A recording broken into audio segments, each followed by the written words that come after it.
Right guys, here's another video for you. This one's very, very important for anybody out there that is in the process of trying to find and buy a pair of 1210 Mark IIs, Mark M3Ds or Mark 5s, any pair of Technics really.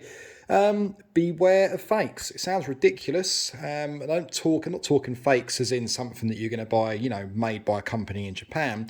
I'm talking about a pair of decks that someone has literally resprayed or powder coated to make look like something it is not. Now, this is a classic example. These decks were sent to me last week. They've been booked in for quite a while now and basically booked in for a vinyl wrap and all the goodies that I offer. Now, so it's not really too much of an issue what I'm about to tell you, but these are meant to be Mark 5s and they're not. They're not Mark 5s. So I'm going to run through a few bits with you. So if you are in the process of looking to buy a set, things to look out for. Now, if you've never ever owned a pair of Technics before and you've gone from digital, this is very important because you probably have no idea really what you're looking at. And for the untrained eye, they'll get away with it. So people like myself, who obviously take these apart, do service work on them, wrap them, etc., will know what they're looking at. And unfortunately, these are the type of people that actually get away with this because it's just very, very naughty indeed. So again, Mark 5s. Let's start with the basics of what you should look for. So again, platter. This one has been sprayed all the way up to the edge. Now you will know, if you know your Technics, that this lip area here is actually meant to be polished all the way across. Usually you have a sticker on the platter as well. These have been resprayed all the way up to the edge. So that's one thing that you need to look out for. Some Technics as well, when people sell these has been refurbished, I mean, they usually have things like they'll try and sand down the actual strobe dots themselves. So be very wary when you're buying them too. Look out for things, obviously look out for the paint all the way up to the edge. These have been done very, very badly indeed. But also look out to see if the strobe dots have been sanded and they don't actually feel like there's any resistance there. So in other words, when you run your fingers over the corner of the strobe dots, is there actually anything there that you can feel and it's like rough and not smooth? It sounds silly, but it happens all the time. People try and get away with sanding them down slightly to try and make them more shiny instead of just polishing them up, or if they're that bad, replace them. That's the first thing. Second thing to check for is the paint. Now these obviously are powder coated from new. These have been powder coated as well. Now look at them and think, is it too good to be true? Now if you are buying these from a genuine person who's only used these at home, bought them from new, you will know straight away. I've just sold a pair recently and the gentleman that saw them literally took one look at them and said, yep, straight away out the door, because you could see they're original. Now to the untrained eye again, you'll be none the wiser.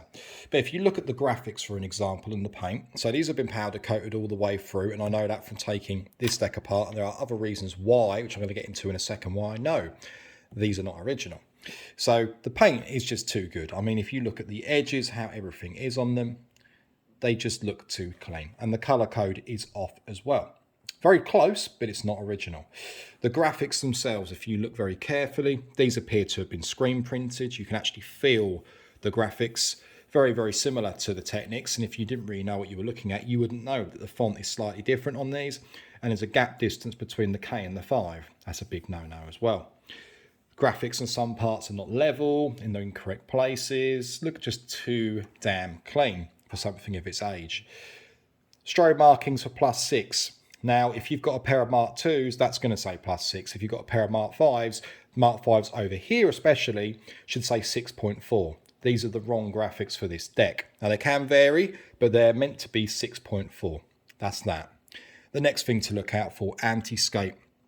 Now, these decks have been Frankensteined. Again, I'll get into that in a minute. These are not meant to be on this deck. But the anti-skate on a Mark 5 should go up to +6. These go up to +3. So that's the wrong anti-skate on both turntables.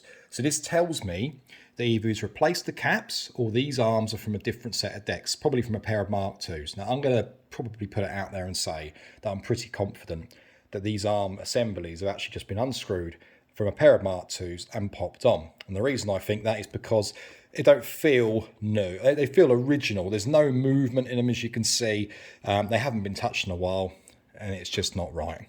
So, anti-skate. Make sure if you're buying Mark 6s, so Mark 5s even, that they are +6, not up to +3. That's not right. That's that. So we've got powder coat, graphics, incorrectly spaced, incorrect graphics. Is the pitch trim original? Now on these you can see that's not original. That is that's obviously a repo. That's been replaced when this was done. We'll put back on after the powder coating. So I know that's not original. I deal with enough of these, I should know by now. And the biggest killer with this, if I go round the sides of them, this is how I realised these were not 5s. If you look down here, he had a warranty sticker. Now I took this warranty sticker off. And if you look very carefully, see the void sticker is underneath here. Obviously it tells you on the back of the base what deck these bases are for. Now a lot of people tend to just replace these over with any other deck and just take the stickers off completely to get away with it because it gives away the model number. But you can quite clearly see on here SL1210 M3D. So this is not from a Mark V. Now the internals of this, again, are not from an M3D either, which we'll go through in a second. The second turntable over here, again, 1210 Mark V. So the base is from a Mark V. It's very hard to tell whether the actual plimps themselves were from Mark V's before they were powder coated. I will pre-warn you all on that. But that's a definite giveaway that it's not a Mark V because it's obviously a Frankenstein deck. Okay, that's the next thing you look at. Now, if I walk back around here again, I'll take the platter off and show you the underneath of what we're looking at. Now, I know from dealing with these turntables for many, many years now, that is not a Mark V board. That is either an M3D board or a newer Mark II board. So you see these potentiometers. Basically what you've got, screwdriver, I'll show you. Pitch and brake, okay? These are newer style potentiometers to adjust the pitch and adjust the brake range, okay? Older Mark IIs look like this. This board is from a Mark II. The power supply section with the fuse board is also from a Mark II. So this has literally been taken out of a Mark II turntable. The cabinet has been powder coated and this has been popped back in. No service work has been completed on this deck at all. And the same thing goes to this board. Again, either from a Mark II, a later Mark II, or an M3D. Now, I personally think the base from this turntable here with the M3D matches up with this board. It's put the wrong board, wrong assembly in the wrong deck. But either way, that's either from Mark II and M3D, and that's from Mark II. So this pair of supposed Mark V's are not genuine. The other thing to watch out for, when the platter is on the deck and you spin it round, you should have a hole for the brake adjustment because the Mark V's allow you to physically adjust the brake adjustment without actually removing anything. This isn't on here neither on both covers. There's usually a little cutout, little round cutout, and it says brake. This is not a Mark V plastic cover for underneath the platter. So these are what I class as Frankenstein turntables. So if you do have, or if you purchased a pair and they look like this, they've got the horrible paint around the platter like so, and you're a little bit unsure whether it's right or not, this has just confirmed that they're not. So this poor customer of mine has bought these thinking they're Mark V's. They're not Mark V's. So again, we'll go through this one more time. Paint on the platter towards the lip. Feel the edge of the strobe dots. Make sure there's no horrible sanding around them. Make sure it's not too smooth when you touch them with your fingers, that they feel like they've actually been sanded down and smoothed off. That's the giveaway that someone's really been to town on them. Obviously, paint code or powder coating. Obviously, there is no RAL code for these for paint. They never had one. These have been powder coated from factory, and these have been powder coated to match the original by the looks of it. Not a bad job, but it is the wrong code, or the wrong match even. Graphics, watch out for graphics. Like I said, spacing between the K and the 5, that's not right. Make sure if you've got plus Mark V's that you have plus 6.4. These are the incorrect graphics. And make sure that you have up to 6, so plus 6 on the anti-scape. These have obviously got up to 3.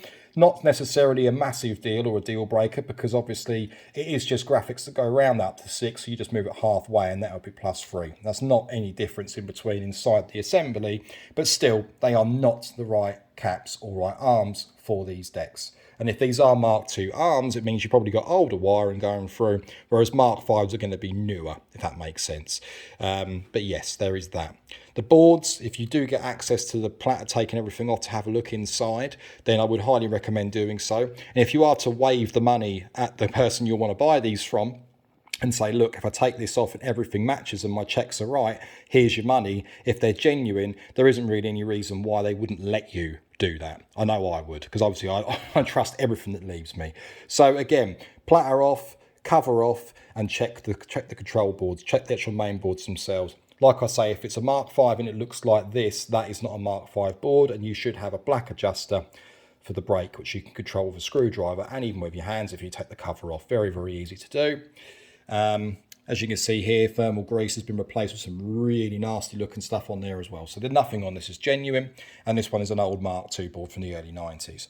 So again, be very, very careful what you buy.